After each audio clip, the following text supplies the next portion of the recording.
High বন্ধুরা, আপনারা কি জানেন যে আমাদের ভিতরে যখন আমাদের এসি চালানো হয় তখন খুব ঠান্ডা হয়ে যায়। তো ঠান্ডা হয়ে যখন যায় অনেকের আমাদের ঠান্ডা লাগে। তো সেই সময় আমাদের ভিতরটাও গরম করা মনে হয় যে গরম করলে আমাদের শরীরটা ঠিক থাকবে। তখন এসি না অফ করে, কাঁচ না ডাউন করে আমাদের করা হয়। বৃষ্টির সময় তো আর ডাউন করা যাবে না, তখন বৃষ্টির জল ঢুকবে, তখন তো এসি চালাতেই হবে। তো সেই সময় আমাদের ভিতরে গরম করার জন্য একটা সুইচ ব্যবহার করা হয়। সেই সুইচটা আপনাদের এই ভিডিওর মাধ্যমে দেখিয়ে দেবো, আসুন। তখন আমাদের যখন ভিতর ঠান্ডা হয়ে যাবে তখন আমাদের এই যে সুইচটা থাকে, এই সুইচটার মাধ্যমে আমাদের গরম করা হয়।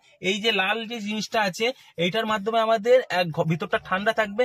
এইটা যখন ঘুরিয়ে এই লালটা যখন রেডের দিকে আনবেন তো তখন আমাদের ভিতরটা গরম হয়ে যাবে।